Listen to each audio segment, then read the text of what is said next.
Hey y'all, today we're going to be harvesting from my garden.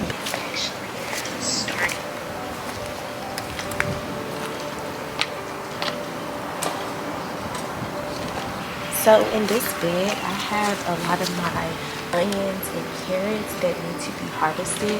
You know they're ready to be harvested when the necks of the onions start to fall over. Like they're real flimsy, they get real soft. That means that it is time to harvest these onions. So I'm gonna pull up one so you guys can see it a little closer. So you can see the neck of this onion has like snap and it's very flimsy. That tells you that this onion is ready to be harvested. When it comes to onions, you guys, I have planted onions every year in my garden, and this is the first year that I have actual successful onions. They're not huge, but they are still better than any onions I have previously grown in my garden. And I've been gardening for the last 4, almost 5 years. So I'm gonna pull this one up as well. You can see that one is a little bigger. So they come in different sizes, different shapes. We're gonna dry these out to store them long term. And I'm gonna go place these in my basket that I should have brought over here.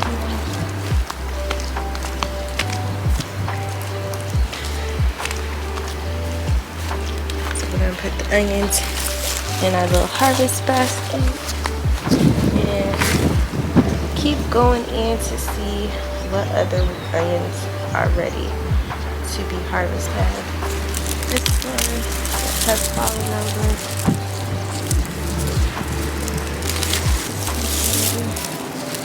The carrots, you can kind of see the top of the carrots, which tells me that they're ready to harvest because they'll be poking out. Now, that one was definitely ready. However, this one was not. So it's a draw. Planted these at the same time. One's ready, one's not. That happened. So this one was poking out, but it wasn't it. Pretty, pretty.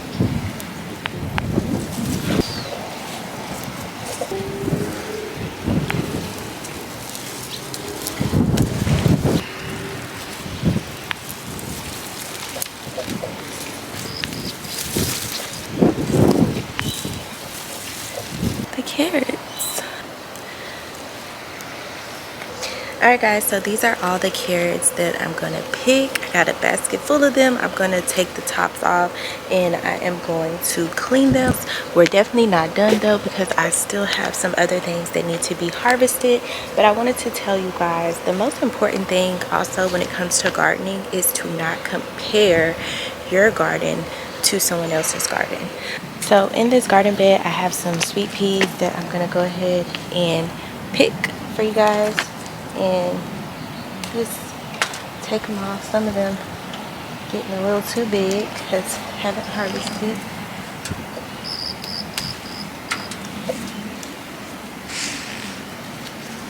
This will tell the plant to produce more. The more you pick from a plant, the more they will produce for you. If you don't pick, they're going to tell themselves not to make any more peas for you or whatever it is.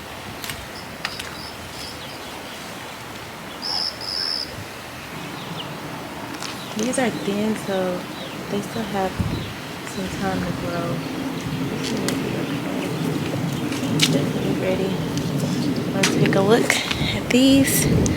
They are so sweet. If my hands weren't dirty, I would definitely eat one right now, but my hands are dirty.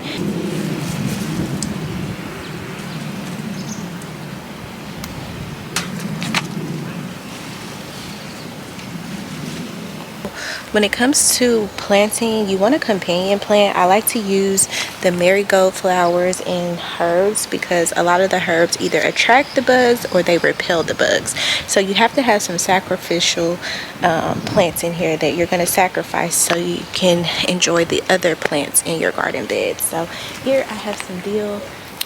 It is about to go to seed because it does not like warm weather, so I'm going to harvest some dill And I use my dill to make ranch. I use it for pickles when I get cucumbers, all of that good stuff.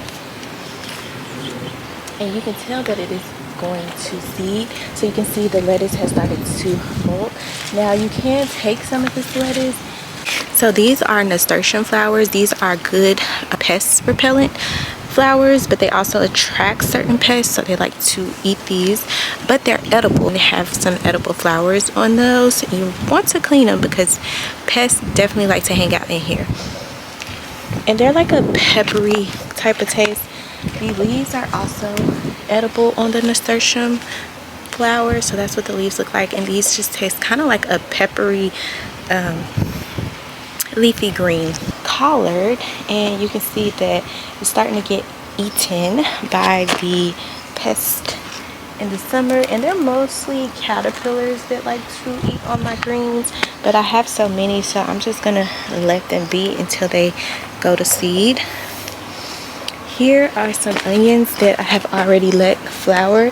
So once these dry out, they're going to turn into onion seeds, and then we'll be able to collect the seeds for onions for next growing season. So these are definitely not ready, but just want you guys to see these will turn into little black seeds, but they haven't completely dried out.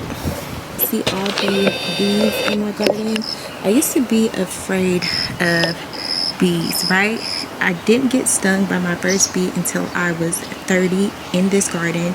There was a bee nest in my flower bed, and I was just picking flowers in their territory and got stung. But other than that, they don't bother me. They pollinate my vegetables, so I let them be. But yeah, you just have to be extra careful if you see a nest or anything around, because you will. This is parsley that has went to flower, and as you can see, the bees, insects love it. So I like to keep certain flowers in the garden even though they are technically done for their life cycle. So when it comes to like damaged leaves, I just like to pick stuff like this off and throw it out of my garden. I don't really know what it is. You can definitely research it. Yeah, so we're going to take that off as well because I don't like the way it looks. It could be harmless, it could not be harmless. I have green beans growing, and you can see they go from flower to these little tiny green beans to a little bigger, and then they get bigger. And once they're at that final stage, you just want to come in and pick them. So I'm going to get some rain for the next few days, so these green beans are going to be ready to harvest, I am pretty sure, after that next big rain. You want to kind of pick them when they're a little bit bigger than this one before they get to bulging out and turning into a bean. So we're going to pick this one right here. I'm going to top these, and I'm just taking off some flower heads so I can encourage the flower to keep going. This is a Cosmo flower, but this is what the bean starts to look like when it is almost ready. I'm trying to hide my dirty hand. So yeah, that is a fresh green bean from the garden. Alright guys, so we're pretty much done with the inside of this garden. I have a lot more garden space to cover, but I did want to mention, you can see that I have a lot of plants that are going to flower, and that not only helps with the pollination, attracting the bees and the pollinators, but you can also save seeds for next growing season. So if you want to grow some more cilantro, you can save those seeds. Some more parsley, you can save those seeds for the next growing season, and you're not stuck buying more seeds in a cycle. You're creating your own seeds. Oregano herb smells so amazing, good to garnish any of your meats with. Fresh herbs, it's nothing like cooking with fresh herbs, and I really didn't cook with fresh herbs until I started my garden. Go to the back of the garden to see if my garlic is ready to harvest, because it's gonna rain all next week and I don't want it to die.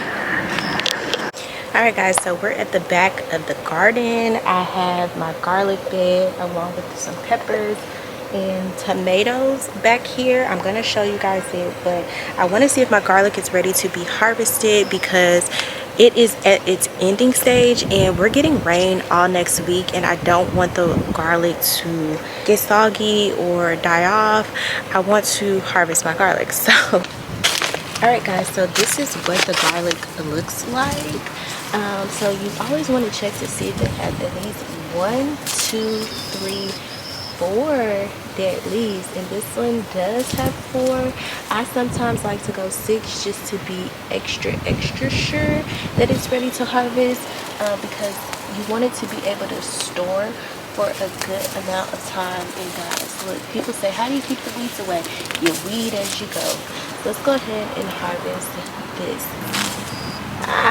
It's tiny, but this is just one of the tiny garlics that I planted, and it gave me this tiny garlic, but can't complain because you can definitely still use this. This was one garlic head that I planted all together, and it just gave me this garlic head together, right?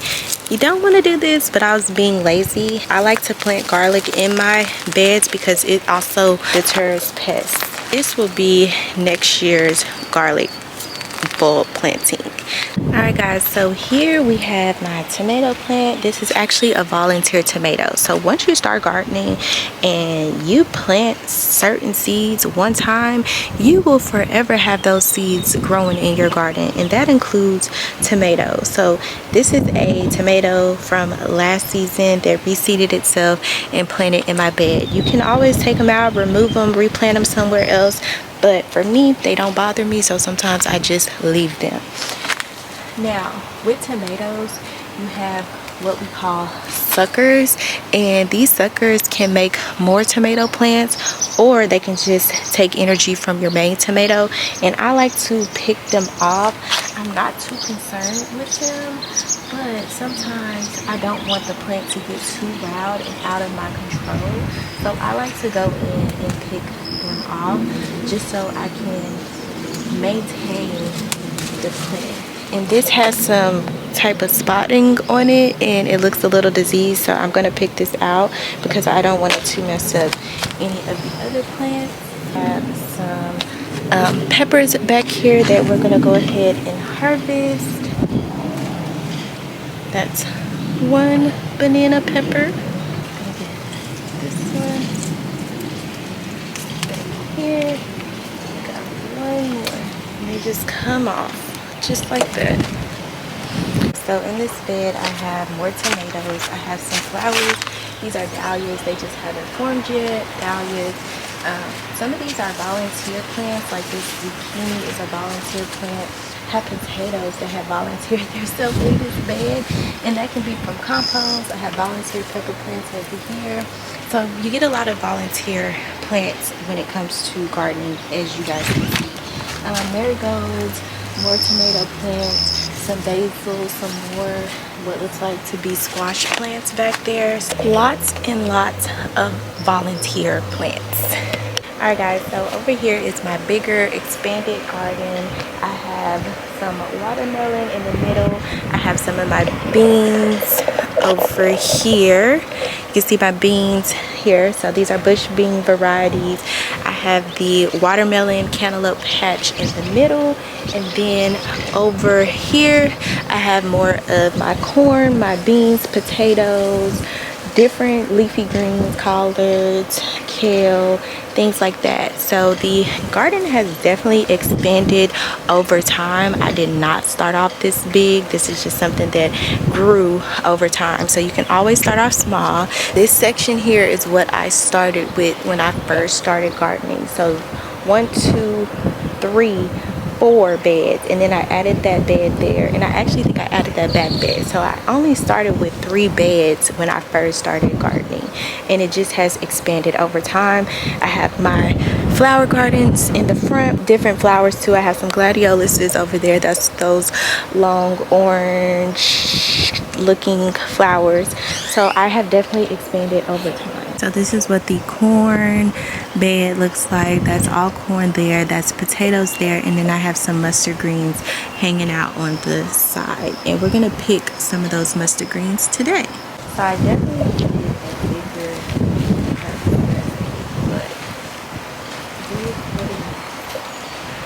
Alright.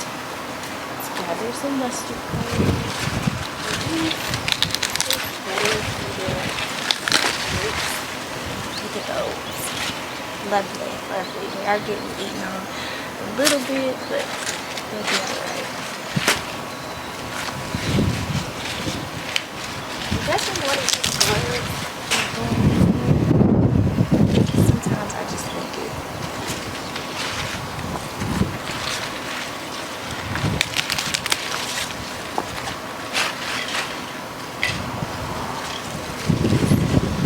Garden harvest, pretty big harvest today.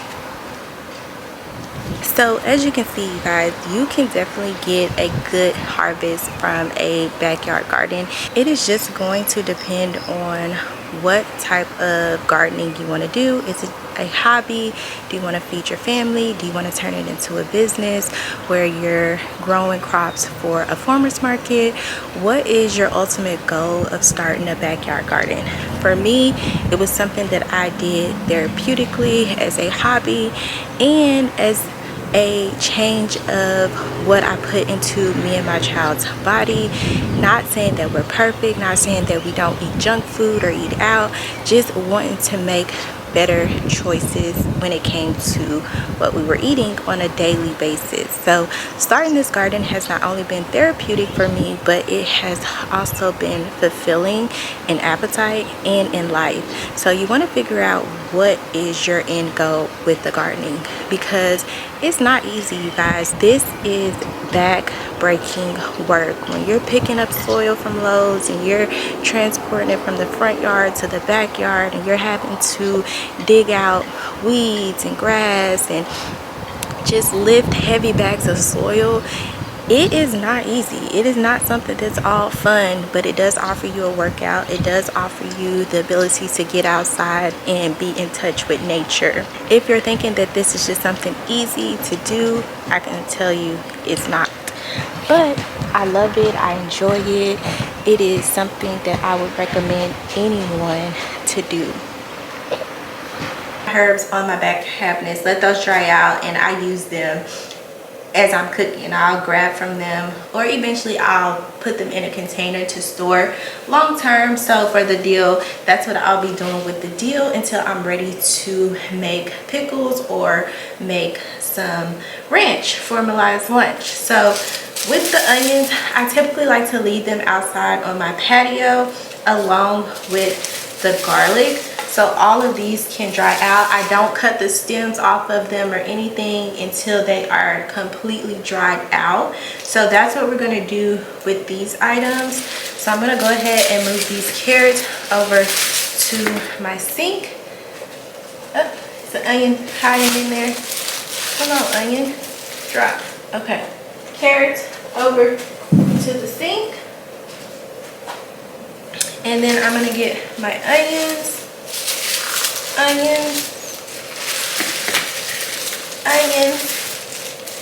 Yes, you will have onions for the rest of the year. We will not need any more onions for at least this time next year. So from May till May of 2027, because it's just Malaya and I, so we don't really use that much. But I do cook pretty much everything with onions, so don't get me wrong, they will get used. It just, they last us a little longer because it's just two of us. So I'm gonna take these and put these on my patio to let them dry out. Alright guys, so I want to show you some of the onions that I already have been drying out. So this one is almost completely dried out. You can see that there is still a little bit of green, but not too much. So I dried this out on the patio. I can bring it in now and let it dry out the rest of the way in the house so it doesn't get wet or anything, because then they start to mold. This one is completely dried out and ready for storage. So you can either cut this top off, cut the roots off and store it, or you can leave the top on and hang them to store. It just depends on how you choose to store your onions. So hanging them, you can kind of like, I learned that you can like wrap them around themselves and keep going up the ladder, and then they just all hang, or you can just completely cut this off and store it in your pantry. This one is also almost done drying out. It still has this one green leaf on it, so I'm just going to let these two store out the rest of the way in the house. This is my biggest onion that I grew so far. It is the size of my hand and I have very big hands. So yeah, I am going to continue to hang these up so that they can dry completely.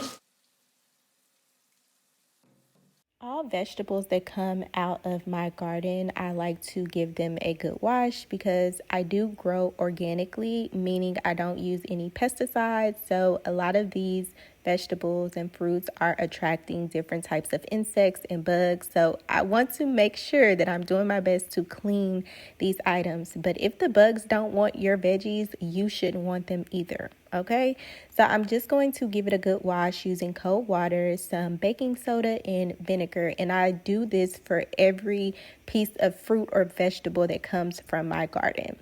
Now, for the carrots specifically, I take off all the green tops because I'm going to put those back into the garden via compost. And I am just scrubbing these carrots because they do grow in ground, so they do get soil in their crevices, and you just want to make sure that you're getting all that dirt off of your carrots. As for storage, I do store mine in the refrigerator. They can last months in the refrigerator based on just how you store them. So for me, I like to put them in a Ziploc bag. The Ziploc bag, I punch little tiny holes in it using a knife, and then I just put all of the carrots inside of it, and I just take from them as I need it. There are other ways that you can store and preserve your vegetables from your garden. You just have to do your research. I have not mastered preserving food to the extent that you can, but there are ways. You just want to do your research. I am not like very confident in canning yet, so I haven't really dug too deep into that. So I pretty much do the same for my dill. I give it a good wash, and for storing the dill, I hang it up using a rubber band method, and I just hang it up on my cabinet door handles, and as I need it, I use it. It also dries out, and I can store it long term in a container that you get your seasoning in. I'll put my dill in those type of containers that you can get off Amazon, linked in my Amazon storefronts. And that's pretty much how I garden and store the things that I am taking from my garden. I hope you guys enjoyed the video. If you did, don't forget to give it a thumbs up. Comment anything that you are currently growing in your garden because I am looking for new things to grow for fall.